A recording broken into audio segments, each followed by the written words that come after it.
কোন ধরনের সরকারি সুবিধা বা পাবলিক বেনিফিট গ্রহণ করলে পাবলিক চার্জ দিয়ে উদ্বেগ তৈরি হতে পারে বা কোন সুবিধাগুলো গ্রহণ করলে কোনো সমস্যা হবে না?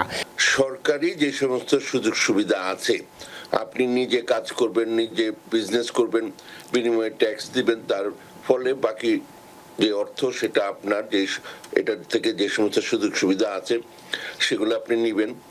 এছাড়া সরকারের থেকে যদি আপনি কোনো ধরনের সুযোগ সুবিধা নেন, সেগুলো নিয়ে হচ্ছে এই ব্যাপারটা আর কি। আপনি যদি এই দেশে পার্মানেন্ট রেসিডেন্স নিতে যান, তাহলে মানে যে জিনিসটা সরকারের ফিল করতে হবে যে আপনি এখানে এসে রাষ্ট্রের উপরে, সরকারের উপরে, জনগণের উপরে আপনি বার্ডেন হবেন না।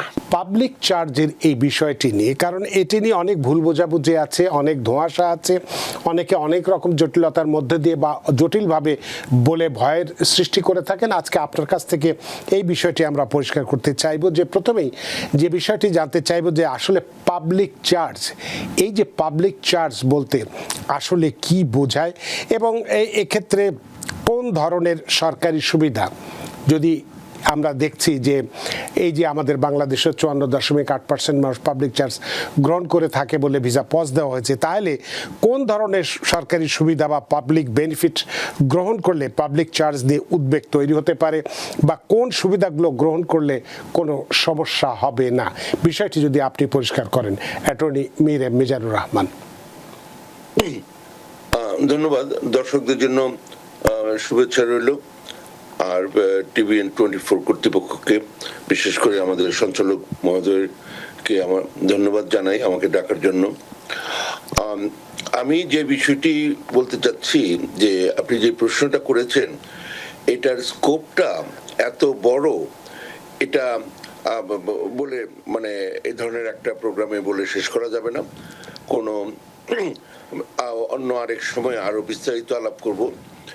কিন্তু ইন জেনারেল যেই মানে স্পেসিফিসিটি দিয়ে ওদিকে না গেলেও সোজা কথা হচ্ছে, সরকারি যে সমস্ত সুযোগ সুবিধা আছে, আপনি নিজে কাজ করবেন, নিজে বিজনেস করবেন, বিনিময়ে ট্যাক্স দিবেন, তার ফলে বাকি যে অর্থ সেটা আপনার, যে এটার থেকে যে সমস্ত সুযোগ সুবিধা আছে সেগুলো আপনি নেবেন।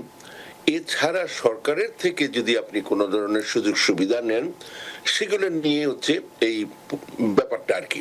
হ্যাঁ, ইন জেনারেল যে আপনি এসে নিজের পায়ে দাঁড়িয়ে নিজে খেটে খাবেন, এবং যদি আপনার অসুবিধা হয়, আপনার যে স্পন্সর আছেন, যিনি পিটিশনার আছেন, তা না হলে যিনি জয়েন্ট স্পন্সর আছেন, ওনারা আপনাকে হেল্প করবে। কিন্তু সরকারের কাছ থেকে আপনি কোনো সাহায্য নিতে পারবেন কিনা সেটা নিয়ে হচ্ছে ইস্যুটা, এবং নিলে ওই ধরনের কোনো পটেনশিয়াল আছে কিনা, সেই ধরনের একটা রিস্ক আছে কিনা, সেই ব্যাপারটা নিয়ে সরকার শঙ্কিত। এবং বিভিন্নভাবে, ঐতিহাসিকভাবে এবং বিভিন্ন ডেটার ভিত্তিতে যে ধরনের তথ্য তারা পাচ্ছে ব্যাকগ্রাউন্ডে, তার ফলে এই ধরনের কিছু সিদ্ধান্ত নেওয়া হয়েছে। এবং সেইখানে হচ্ছে একটা বড় জিনিস, যে সোজা কথা হচ্ছে যে আপনি যদি এই দেশে পার্মানেন্ট রেসিডেন্স নিতে যান, তাহলে মানে যে জিনিসটা সরকারের ফিল করতে হবে যে আপনি এখানে এসে রাষ্ট্রের উপরে, সরকারের উপরে, জনগণের উপরে আপনি বার্ডেন হবেন না। এটা যদি তারা ফিল করে, তাহলে আপনাকে ভিসা না দিতে পারে। এখানে একটা কথা বলে নেওয়া প্রয়োজন, যেমন এখানে বসেও, আমেরিকার ভিতরে বসেও গ্রিন কার্ড করা যায় অ্যাডজাস্টমেন্ট অফ স্ট্যাটাসের মাধ্যমে, আর বাইরে থেকে কনসুলার প্রসেসিং এর মাধ্যমে এটা নেওয়া যায়।